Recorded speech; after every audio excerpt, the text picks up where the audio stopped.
Pues vamos a empezar el mensaje de hoy, primeramente orando, y quisiera que pudiéramos empezar con un pequeño vídeo, pero dejamos un segundito, ¿vale? Oramos y lo ponemos, si os parece bien, ¿vale?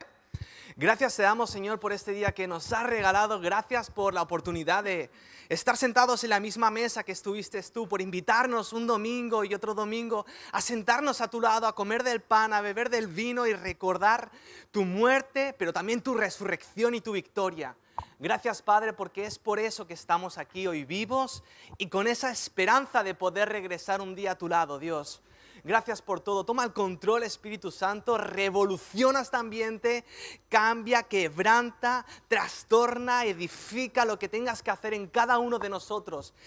Actúa y trabaja en nuestra mente, en nuestro corazón, en nuestro espíritu y en todo nuestro ser. En el nombre de Jesús. Amén. Pues ahora sí, vamos a empezar la predicación de hoy con un vídeo. Te aviso que no te asustes, ¿vale? Parece Hitchcock, pero no lo es. Half the war. Agreed, Father. If his own people said he was, I Well, can't. what did you find to admire in such a man, Jimmy? The drunkenness or the butchery?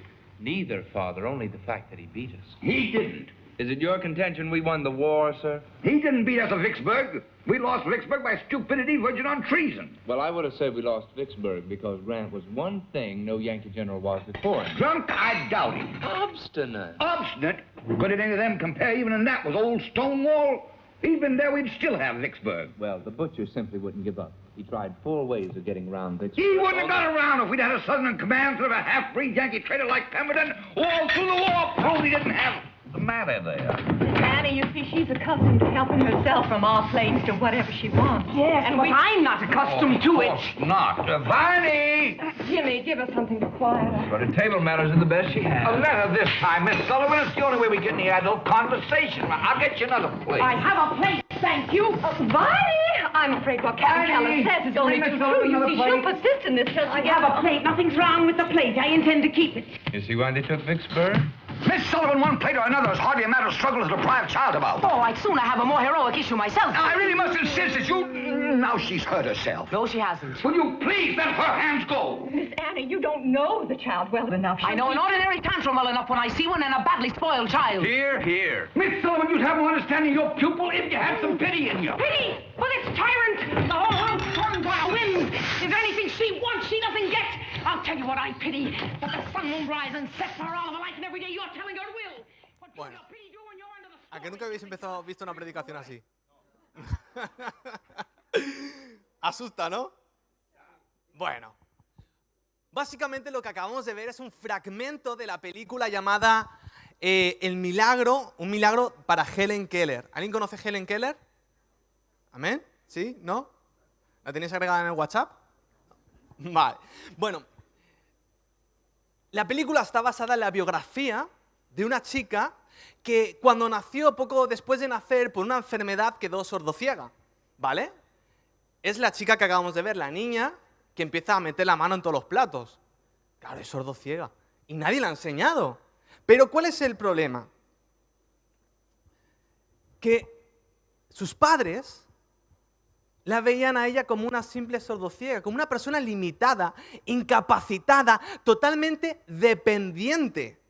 Pero a los 7 años de edad, su vida cambia radicalmente. Porque, ¿habéis visto que hay una señora con lentes así oscuros que se queda indignada? Ella es Anna Sullivan. La gente estaba acostumbrada, su familia estaba acostumbrados a esa escena. Claro, la señora ve y dice, pero ¿cómo pueden esta familia permitir esto? ¿Cómo pueden permitir que vaya metiendo la mano en los platos? Tú imagínate, estás comiendo y que te meta la mano en el plato. Porque una cosa es que comas nuggets y patatas. Pero tú imagínate comerte una fideuá pastoral. Que te metan la mano en la fideuá, en la bandeja paisa, en el ceviche. Y de plato en plato, ¿eh? O sea, que no es un plato, no, que mete la mano en un plato y luego en otro plato. O sea, es un poco asqueroso. Pero ya lo daban por hecho. Ya lo habían asumido. Porque esta familia simplemente veía una niña totalmente dependiente. Veían una niña sordociega. Pero en cambio, Anna Sullivan estaba indignada no tanto por la falta de educación de Helen Keller, porque al fin y al cabo nadie le había enseñado a Helen Keller protocolo, a ser formal, a cómo debía comportarse en una mesa. Nadie le había enseñado. Por lo cual, lo que indignaba a Anna Sullivan era que su familia siguiera viendo a Helen Keller como una simple discapacitada. Porque ella veía algo más.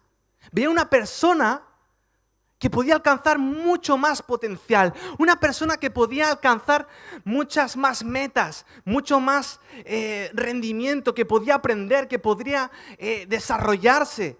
Sin embargo, su familia simplemente veían límites y habían asumido que esa discapacidad era la identidad de Helen Keller.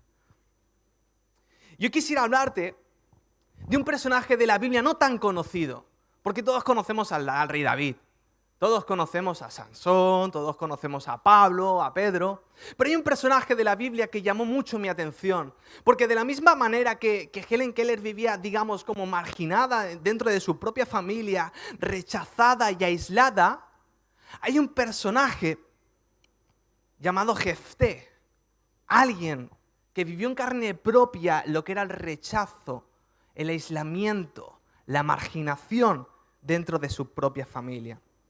Pero quisiera que antes de explicarte de este hombre, pudiéramos ponernos un poquito en contexto, ¿vale? ¿Tenemos la Biblia en mano? ¿O el móvil? Abre tu Biblia o encéndela, como mejor te vaya. Y nos vamos a Jueces capítulo 10. Si lo tienes, me regalas un fuerte amén.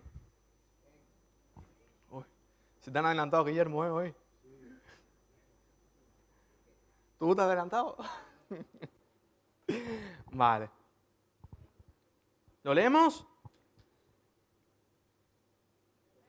Perfecto, ya voy escuchando amenes ahí en estéreo. Pues lo leemos en el nombre del Padre, del Hijo y del Espíritu Santo. Dice la palabra de Dios: pero los hijos de Israel volvieron a hacer lo malo ante los ojos de Jehová y sirvieron a los Baales y a Astarot, a los dioses de Siria, a los dioses de Sidón, a los dioses de Moab, a los dioses de los hijos de Amón y a los dioses de los filisteos. Y dejaron a Jehová y no le sirvieron. Y se encendió la ira de Jehová contra Israel y los entregó en manos de los filisteos y en mano de los hijos de Amón, los cuales oprimieron y quebrantaron a los hijos de Israel en aquel tiempo 18 años. A todos los hijos de Israel que estaban al otro lado del Jordán, en tierra del amorreo, que está en Galaad. Y los hijos de Amón pasaron el Jordán para hacer también guerra contra Judá y contra Benjamín y la casa de Efraín.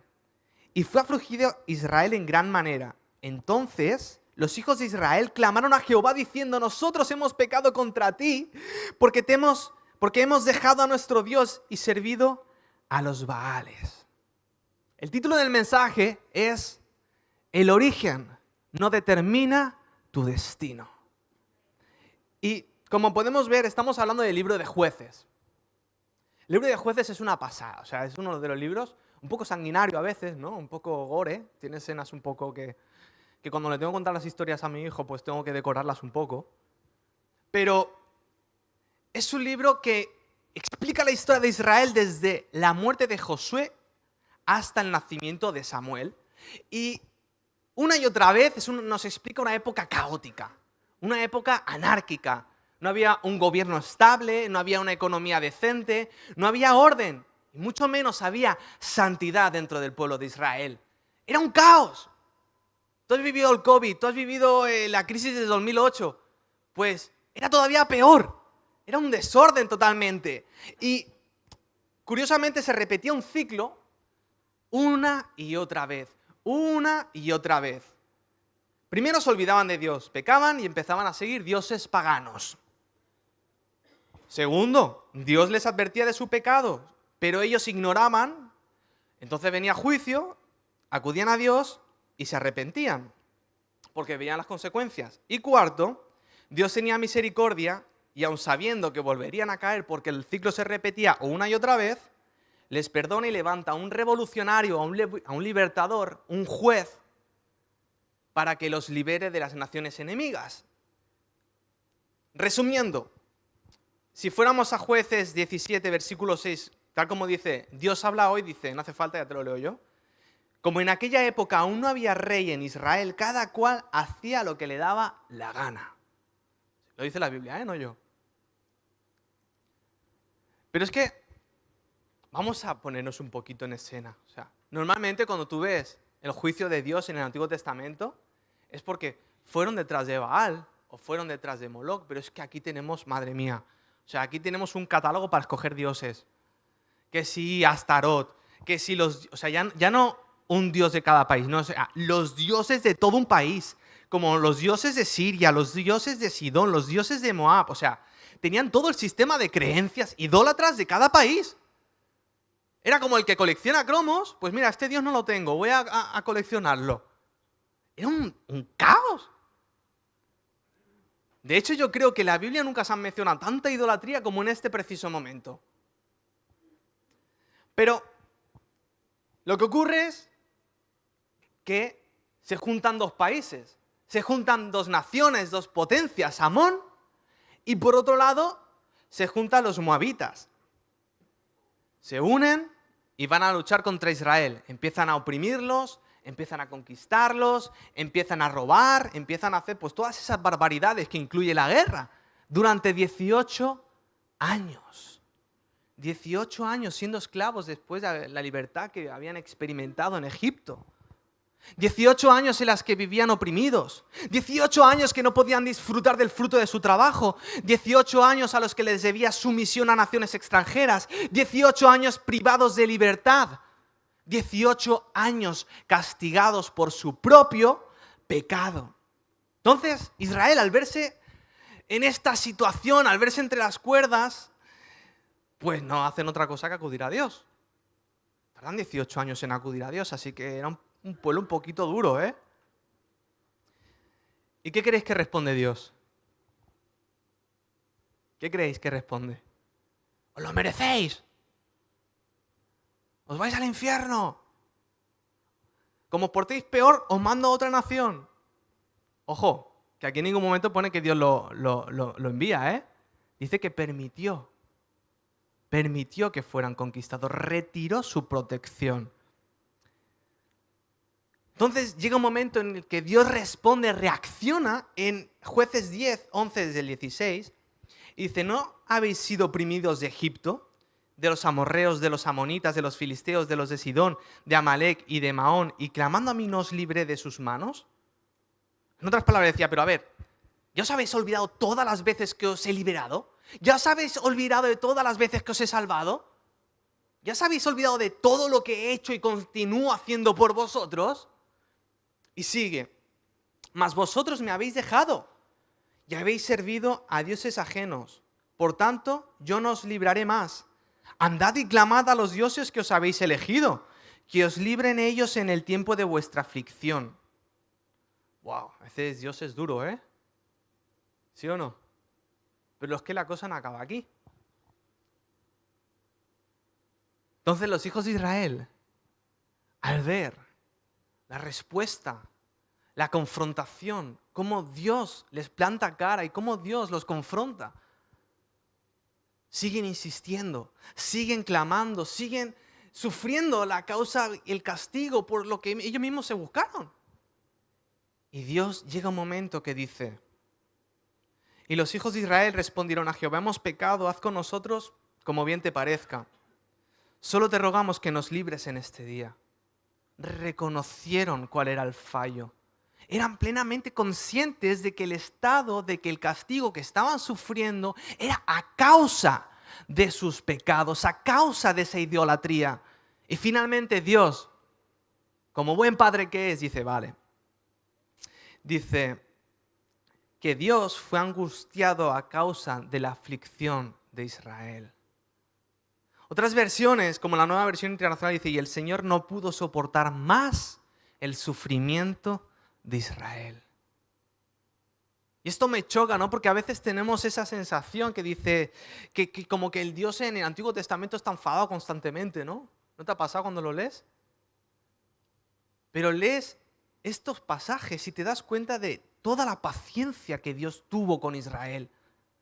Constantemente le fallaban una y otra vez. Y Dios no enviaba juicio en plan, te portas mal, te castigo. No.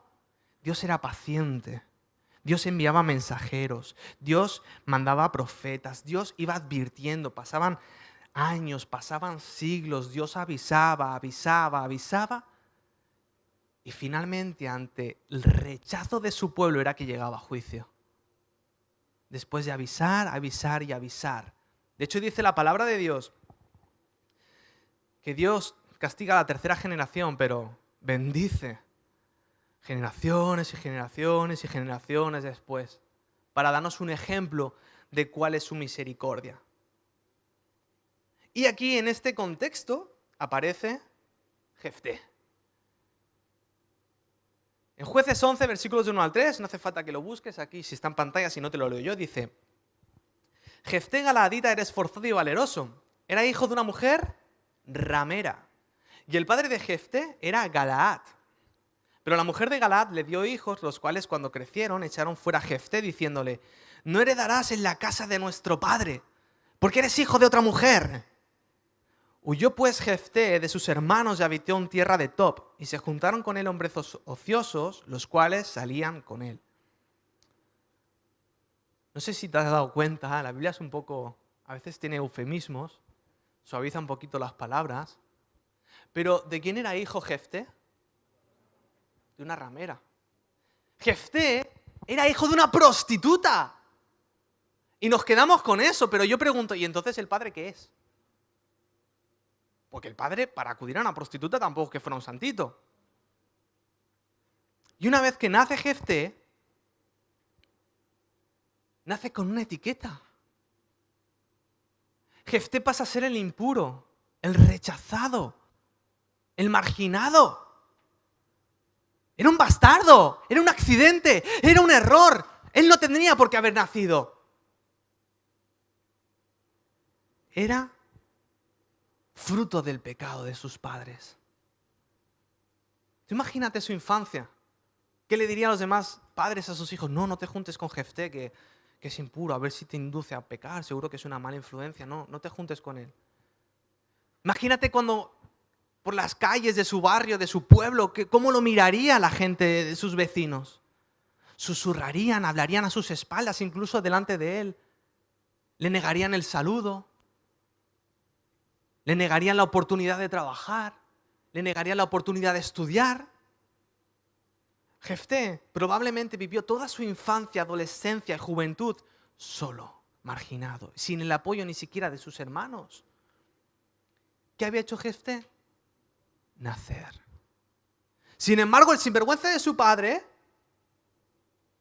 se casa, tiene hijos con otra mujer y nadie lo etiqueta. Nadie lo juzga. Es más, parece ser que se enriquece, que tiene propiedades, porque luego les deja una buena herencia a sus hermanos. O sea, el padre mete la pata y él vive la vida como si nada hubiera pasado. Y Jefté, que no había hecho nada malo, se queda con todas las consecuencias del pecado de sus padres. Porque una cosa es que digas, bueno, me he equivocado, he pecado, ¿qué me queda? Asumo las consecuencias. Pero otra cosa es que tengas que sufrir las consecuencias del pecado de otro. Y eso es lo que estaba pasando en la vida de Jefté. Y llega un momento en el que el padre muere. Y los hermanos, bueno, como en toda herencia, ¿no? Que suelen ser así armoniosas, pacíficas, ¿no? Pues como en toda herencia, están ahí repartiéndose, yo me quedo 4 cabras, yo me quedo la casa del pueblo, yo me quedo la casa de Castelldefels, yo me quedo el piso de Sagrada Familia, estaban ahí repartiendo, ¿no?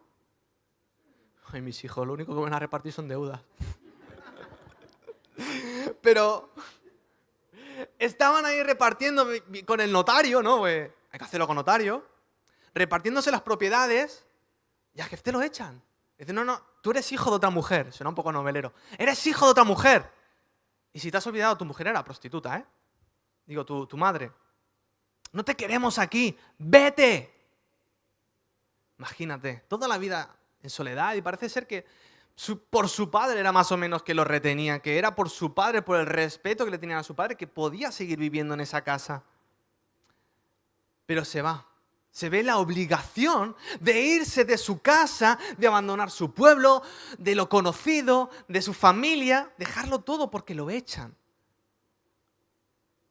Y parece ser que Jefté se va con otras personas que lo llaman como ociosos, ¿no? La Biblia, pero realmente la gente con la que se junta Jefté no es que fueran ni delincuentes, ni maras, ni Latin Kings, ni nada por el estilo.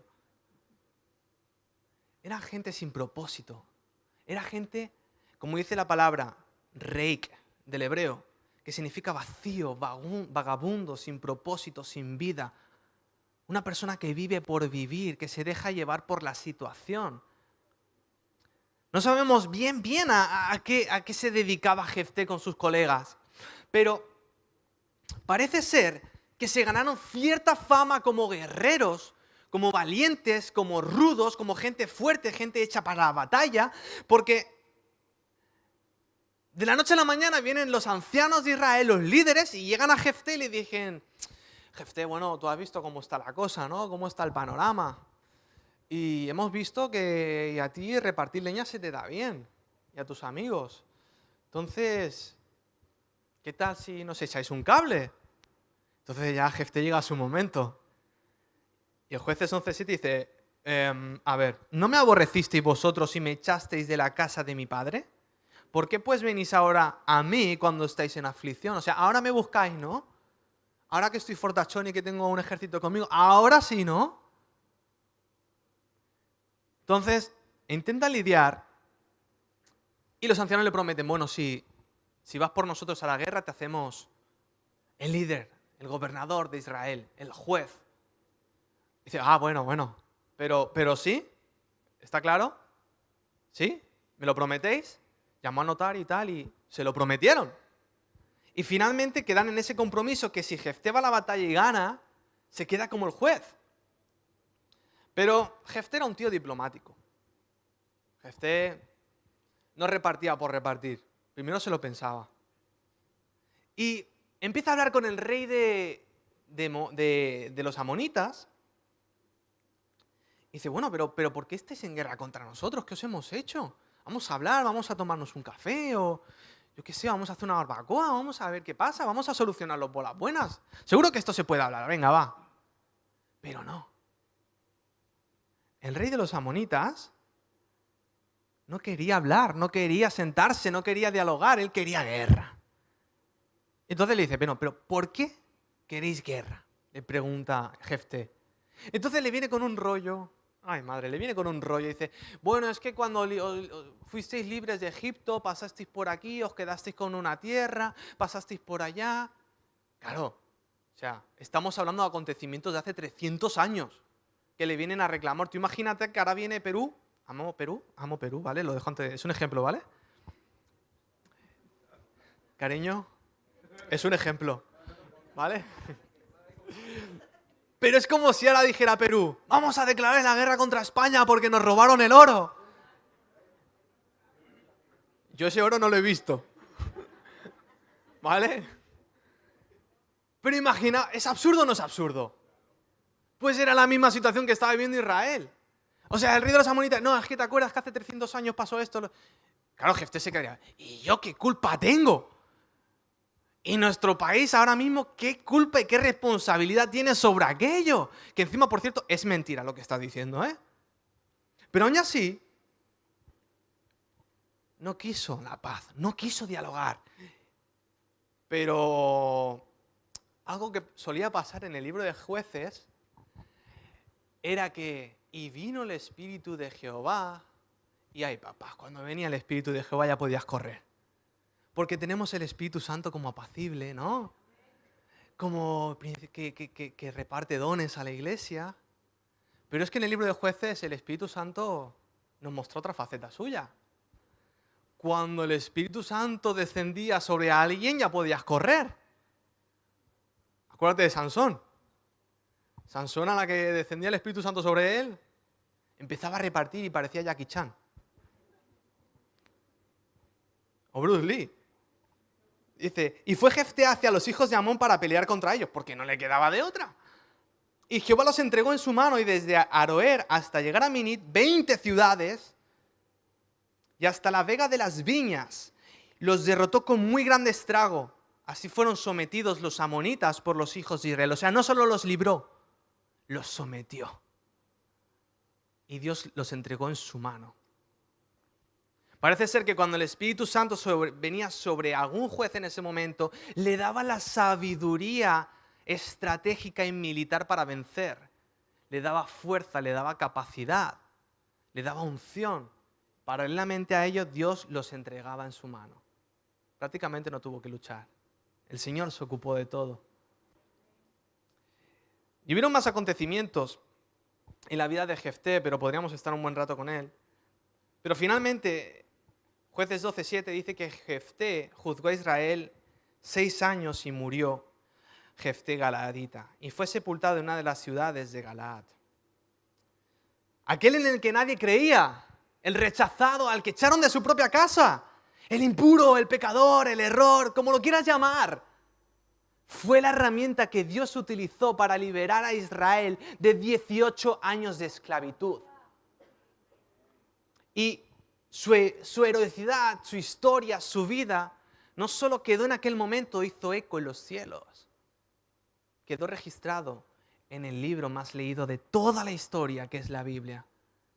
Y es más, Jefté pasó a formar parte de lo que podríamos llamar el Salón de la Fama de la Biblia, que es Hebreos 11, el capítulo de la fe, donde se enumeran a las personas que por su fe, por su confianza en el Señor, hicieron y experimentaron la grandeza y el poder de Dios. Hebreos 11, 32-34 dice, ¿y qué más digo? Porque el tiempo me faltaría contando de Geneón, de Barak, Sansón, de Jefté, de David, así como de Samuel y de los profetas, que por fe conquistaron reinos, hicieron justicia, alcanzaron promesas, taparon bocas de leones, apagaron fuegos impetuosos, evitaron filo de espada, sacaron fuerzas de la debilidad, se hicieron fuertes en batalla, pusieron en fuego ejércitos a extranjeros. Y ahora bien, yo sé que he hablado mucho, suelo hacerlo. Alguno dirá, amén. Pero si por un segundo tuvieras que quedarte con algo del mensaje, con la esencia de lo que quiero transmitirte esta mañana, es con lo siguiente: que un pecado, un fracaso, un error, jamás, escúchame bien, jamás van a definir tu identidad. Porque tu identidad la define aquel en quien has creído y has decidido llamarte hijo. Porque tarde o temprano vendrá el enemigo y te dirá, ¿te acuerdas que tú fuiste infiel? ¿Te acuerdas que tú eras borracho? ¿Te acuerdas que eras un mal hablado? ¿Te acuerdas de que era...? Sí. Tienes razón. Pero ¿te acuerdas que era? ¿Has visto que soy? Porque al enemigo le encantan las etiquetas. Al enemigo le encanta que vivas creyendo que tú eres tu error. Le encanta que creas que tú eres tu pecado. Sin embargo, el Señor te llama por tu nombre, por tu apellido y te dice, tú eres mi hijo.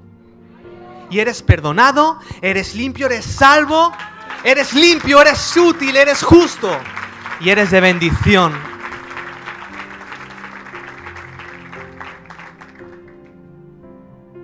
¿Quieres saber qué pasó con Helen Keller? Que hemos dejado un poco de lado, pobrecita. La próxima predicación. No.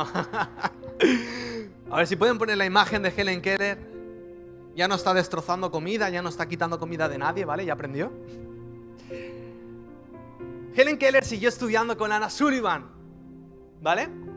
Anna Sullivan tiene una especie de lengua de signos adaptado para poder enseñarle. Aprendió a leer, aprendió a escribir, aprendió todo lo que necesitaba para desarrollarse. De hecho, se sacó su secundaria, se sacó una licenciatura, siendo la primera persona sordociega de la historia en conseguirlo.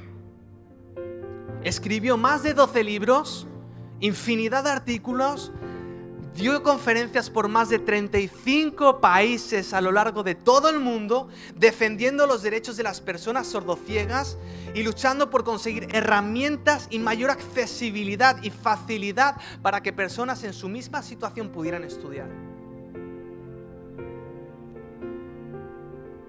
Pero, ¿sabes qué dijo poco antes de morir? En estos oscuros y silenciosos años, Dios ha estado utilizando mi vida para un propósito que no conozco. Pero un día lo entenderé y entonces estaré satisfecha. La niña del principio no tenía nada que ver con la persona que llegó a ser al final. ¿Quién diría en aquella mesa que Helen Keller llegaría a todo esto? ¿Quién apostaría en aquella mesa, en aquel banquete, en aquella comida, que ella llegaría a escribir 12 libros, una licenciatura, a dar conferencias por todo el mundo? Solo Anna Sullivan podía ver una pequeña sombra de lo que Helen Keller podría llegar a ser.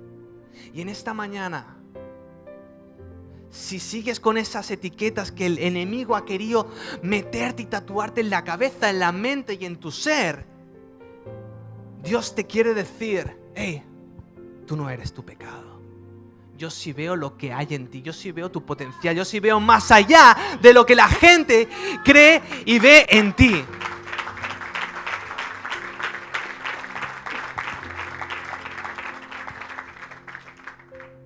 La pregunta es, y con esto quiero dejarte, ¿tienes la fe para creer? ¿Tienes la confianza en Dios para hacer lo que quiere hacer contigo? Porque Dios te ha creado para ser canal de bendición. Dios tiene propósito, no te creó por crear, te creó de forma individual en un taller y cuidó cada detalle como artista que es. Así que desarrolla y descubre el potencial que Dios tiene para ti. Amén, iglesia. Gracias, Señor, te damos por esta mañana en la que nos has mostrado que tienes mucho más de lo que nosotros podemos ver. Señor, gracias porque no somos las etiquetas que el enemigo y la sociedad nos ha querido creer que somos. Somos tus hijos, somos amados, somos limpios, somos justos delante de ti por el sacrificio de Jesús. Tú nos has purificado y santificado para tu gloria. Y no es por quienes somos, no es por lo que hacemos, es por tu gracia. No lo merecemos, Señor, pero nos ponemos en tus manos para que hagas de nuestra vida esa obra de arte con la que nos diseñaste. Ayúdanos a alcanzar el potencial divino para poder ser el canal de bendición que tú quieres que seamos, Señor. En el nombre de Jesús. Amén y amén.